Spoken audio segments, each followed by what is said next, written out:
Tuza uwo mukunzi wa Big Man Rwanda mubwira ngo amahoro y'Imana akomeze kubana nawe aho uherereye hose, mubwira ngo mu bihe bitoroshye turimo nk'abanyarwanda aho turi kwibuka inzirakarengane z'abatutsi bishwe 1994, dukomeza gufata umugongo abasigaye, dukomeza no kwihanganisha imiryango yabuze ababo, abari nk'abanyarwanda, abari umukoro wacu, abari ibintu tugomba kuzirikana umunsi ku munsi, tutirengagije ko hari ababyihunza cyangwa ari ababibakure, ariko twe nk'abanyarwanda tuzi aho twavuye, tuzi naho turi kugana. Uyu munsi tugomba kuba iyi minsi ni iminsi 7 twibuka, ariko akaba ari n'iminsi 100 yose hamwe n'iminsi 100 igeze hafi amezi 3 arenga, aho abatutsi bicwaga umunsi ku munsi, aho inzirakarengane bahohoterwa batotezwa. Iyo minsi yose navuga ari iminsi y'agahinda, ari iminsi y'akababaro, yari iminsi y'umuborogo kuri abo batutsi bakomeza guhohoterwa, bavutswa ubuzima cyangwa bazira uko bavutse. Numva ko rero nk'abanyarwanda muri rusange iyi minsi rero anshimira abasiporutifu, ari nabo ngiye guruka mu majwi ngiye kuvuga, bagaragaje ubutumwa bwabo ko buriya abasiporutifu, abakinnyi, abatoza, n'abandi batandukanye n'abanyamakuru baba bafite abantu babakurikiye. Iyo ufashe ubutumwa buri kwa postinga ukerekana ko ufatanyije n'abanyarwanda, ukabigira ibyawe n'abagukurikiye, burya ngo umwera w'ibukuru ugera hose.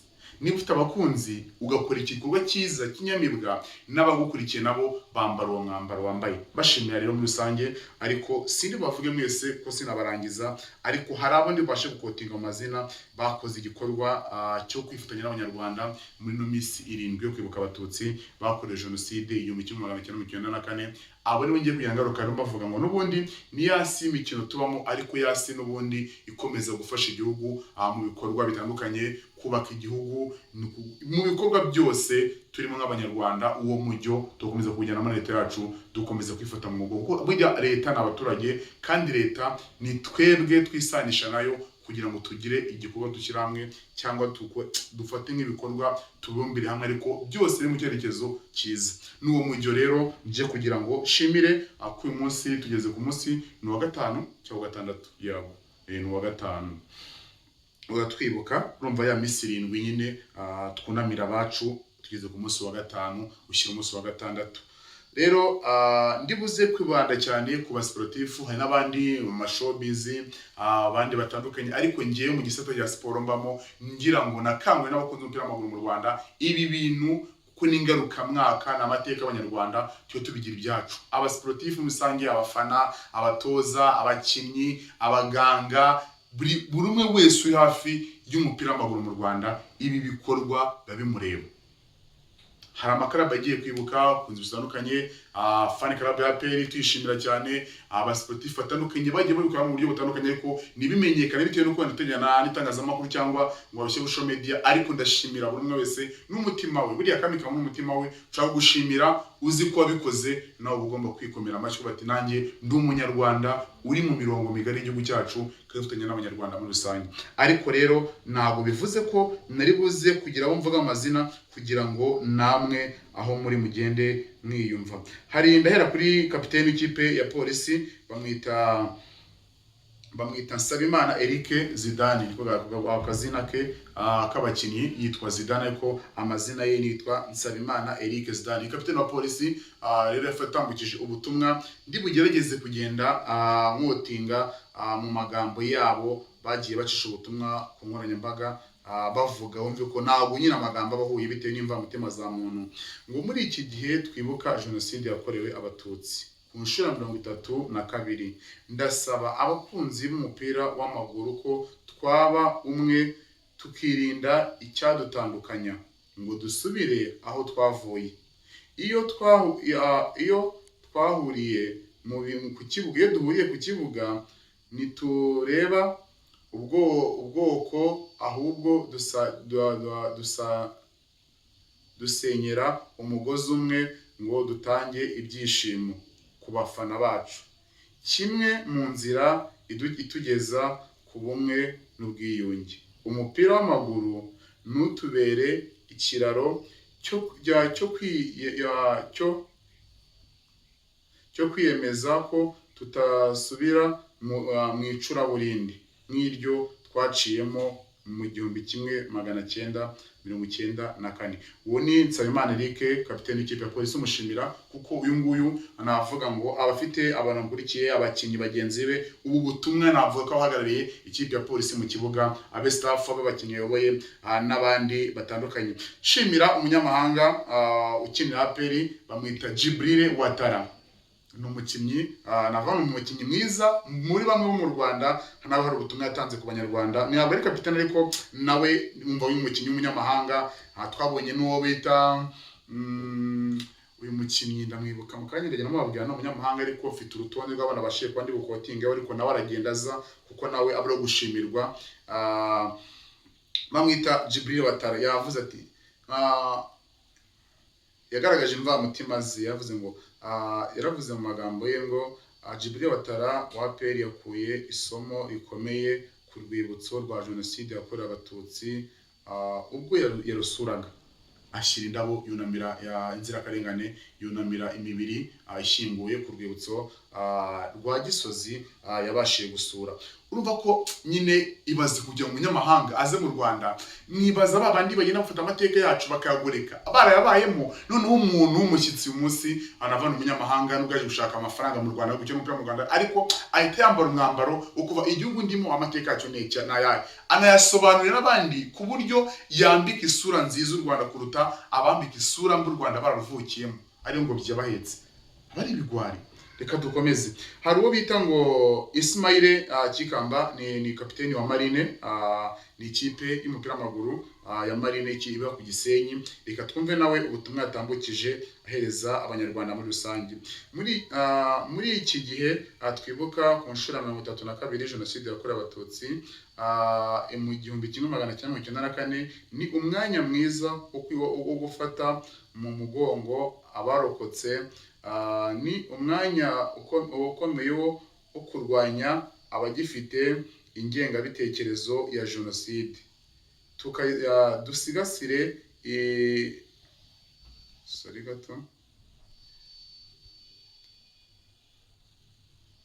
tugasigasira ibimaze kugerwaho nyuma ya jenoside, tugatera intambwe idasubira inyuma, tukiyubakira u Rwanda twifuza. Aha ngaha ni uko mu magambo bakoresheje cyane ari umukara cyane, kandi ari mu ibara ry'umukara, ntabwo byagaragara neza. Aravuga ngo twiyubakire u Rwanda twifuza, twibuke twiyubaka. Ismail Kikamba, kapiteni wa Marine.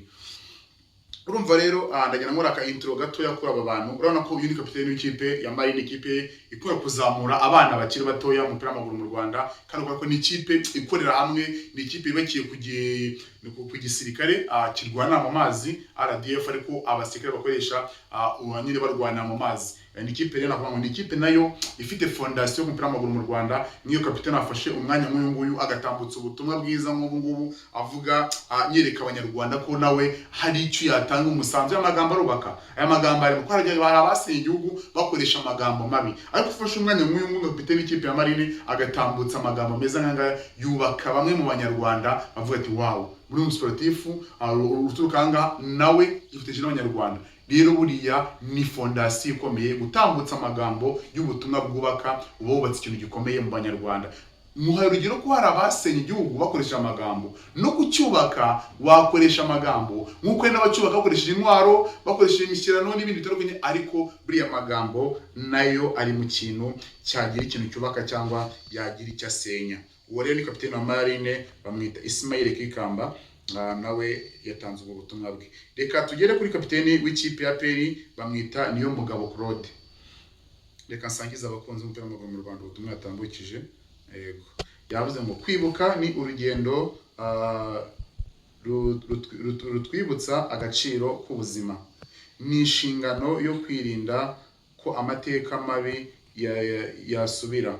Twese nk'abanyarwanda duhagurukire hamwe mu gukomeza indangagaciro z'ukuri, ubumwe n'ubumuntu, twubaha agaciro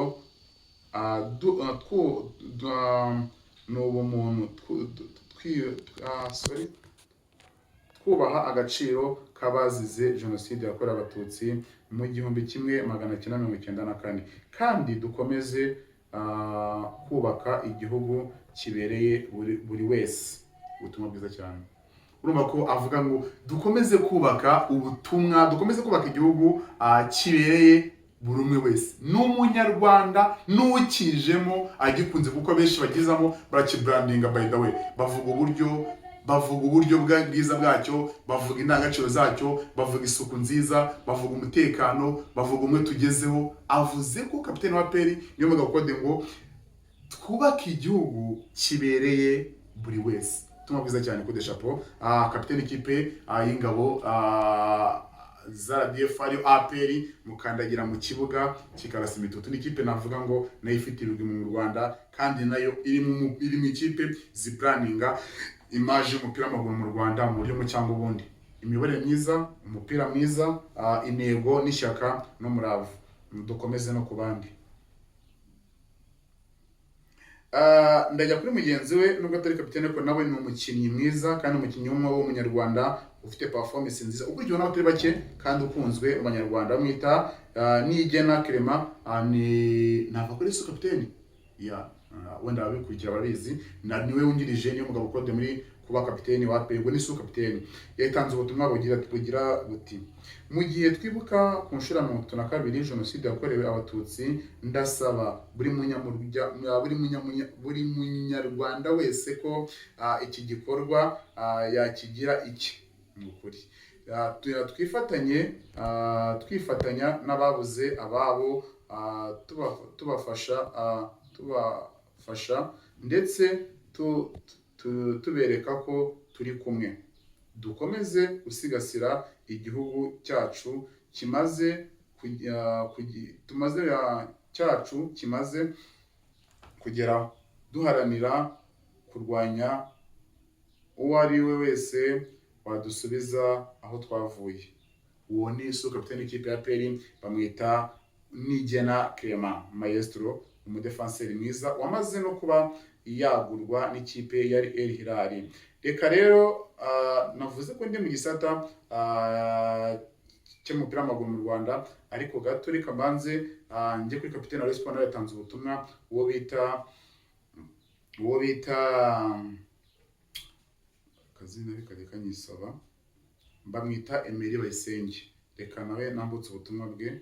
Yagize ati: myugariro w'ikipe ya Rayon Sports Emery Bayisenge yagize icyo avuga kuri iyi minsi turimo. Ati: muri iki gihe twibuka ku nshuro ya 32 jenoside yakorewe abatutsi mu 1994, nk'abasportif muri rusange twifatanyije n'ababuze ababo muri jenoside yakorewe abatutsi.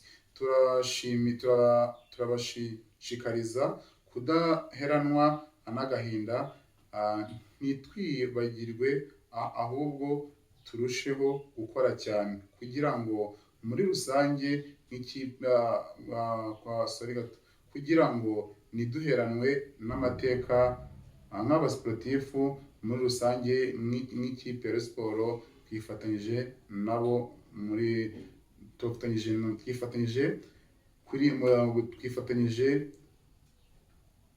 turi kumwe nabo. Twifatanyije nabo kandi turi kumwe nabo. Uwo ni kapiteni w'ikipe ya Sport. Rero hari undi munyamakuru bamwita David Bayingana, akorera BNB. Nawe hari ubutumwa yahaye urubyiruko n'abasportif muri rusange. Nawe ni umunyamakuru uzwi cyane. Reka tambutse ubutumwa bwe nayahaye Abanyarwanda. Rubyiruko, kuki wamenya abakinnyi bose bagiye Real Madrid? Ubu butumwa bari mu Munyarwanda wese. Mbabarira ahantu quoting kamera muzize ukata kano kagantu tukashyira hano. David Bayingana, umunyamakuru wa BNB, yatanze ubutumwa ku rubyiruko. Rubyiruko, kuki mwamenya abakinnyi bose ba Real Madrid, ba Man U? Imyaka 30 ishize, ariko ni 32 nako, kuko igihugu cyacu kimaze imyaka 30 hafi n'ibiri mu mateka turi kwibuka nyine twitunibohora ngo ishize, ariko ukumva ko ibyago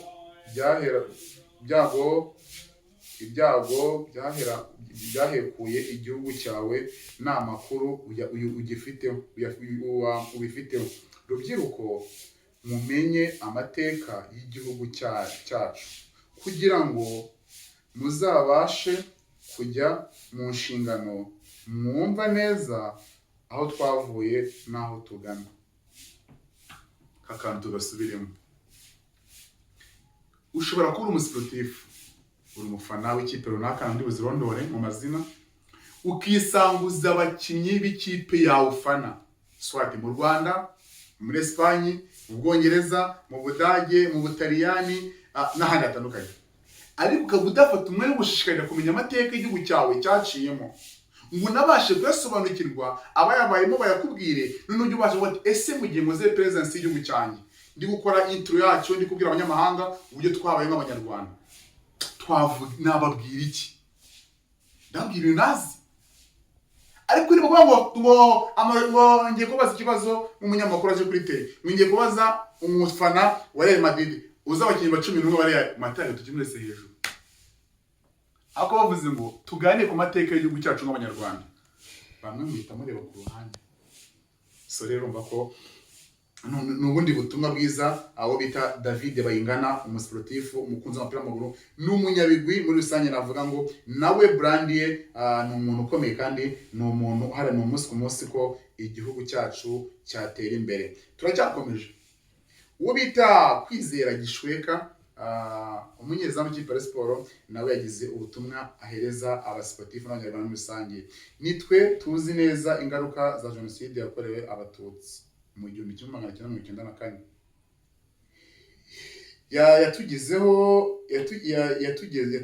yatugizeho ingaruka ya nyine jenoside yabagezeho. Ngo buri wese akomeze ashyire imbaraga mu iterambere ry'igihugu cyacu. N'abasiporutifu dukomeze duheshe ishema igihugu binyuze mu mikino dukina. Aho uri hose munyarwanda bajya bavuga intwari, ariko intwari egare aho ukora hose, ubucuruza, uburi umworozi, uburi umuhinzi, uburi umunyapolitike, uburi umukinnyi, uburi umukomediye, uburi umukinnyi wa filime, uburi utwara amagare, uburi utwara amarushanwa y'imodokari, uburi umushoferi, buri kimwe cyose waba intwari mu mwanya urimo, wa branding u Rwanda, sibyo? Ibyo bishatse kuvuga iki? Avuze ko ngo duheshe agaciro igihugu cyacu mu mikino dukina, basket, volleyball, tennis, handball n'ibindi, na cricket n'ibindi bitandukanye, na za n'uyu mukino usigaye waraje wa skate w'inkweto. Buri hamwe hose watanga ubutumwa kandi buri munyarwanda wese akabasha kubwumva. Reka dukomeze. Hari umutoza w'ikipe ya Mali nawe yatanze ubutumwa. Sorry ntago mbufite neza, ntabwo mbufite neza, ariko katujye ku munyamakuru bamwita Kwizigira Claude, ni umunyamakuru wa RBA, nawe yagize ubutumwa agenera abanyarwanda muri rusange. Kwizigira yagize ati kwibuka ni umwanya wo guha agaciro abacu bazize jenoside yakorewe abatutsi 1994. Ni umwanya kandi wo kugera kumva no gusobanukirwa amateka ashaririye igihugu cyacu cyanyuzemo, bityo dukwiye gukuramo isomo ryo kwanga ikibi, tukarwanya ingengabitekerezo ya jenoside kandi dushyigikira ubumwe bwacu kugira ngo jenoside itazongera kuba ukundi. Urumva rero uwo ni umunyamakuru wa RBA w'umuhanga cyane, bamwita Kwizigira Jean Claude. Claude ni umunyamakuru wa RBA. Reka dukomeze. Ndumva rero barabo, ariko nabo gushimirwa kuko nabo n'abavamborondore abasiporutifu ni benshi mu Rwanda, ariko tuba tureba ngo ese ikipe yobowe n'abandi, harimo abatoza, abakapiteni, basukapiteni n'abandi bakinnyi babatanze ubutumwa, ariko bafite audience nini, kuko navuze ngo ubutumwa ni ipfundo ripfundira nava ute mu Kinyarwanda cyiza, ni ipfundo buri wese yapfundikira kuri ubu butumwa abugira ubwe. Niba kapiteni w'ikipe ya APR ufana yatanze ubutumwa, niba kapiteni w'ikipe ya polisi ufana yatanze ubutumwa bwiza bw'aka igihugu, nawe mufana w'ikipe ya polisi umujyuni uwo nguwo. Kapiteni w'ikipe ya Sport agatanga ubutumwa Emile Bayisenge ni umujyuni uwo nguwo. N'abasportif musange rero bango nabo gushima kandi dukomeze kubigira ibyacu. Imyaka uko igenda yerekana niko amateka yacu tugenda tuyubaka nk'abanyarwanda. Abatwiteranyaga, abadufataga ijambo bagenda buri ijambo kubera ubumwe bwacu nk'abanyarwanda tugenda twiyubakira. Dukomeze kubana Big Man, ini Big Man Rwanda ikora imikino ariko ni y'abanyarwanda. Dukomeze kubaka igihugu cyacu, dukomeze kwibuka twiyubaka ku nshuro ya 32 twirinda ko tuzajya gusoma amateka y'icura burindi abanyarwanda babayemo. Nitwa Big Man, nkunda abanyarwanda n'abakunda igihugu cyacu. Dukomeze kwibuka twiyubaka.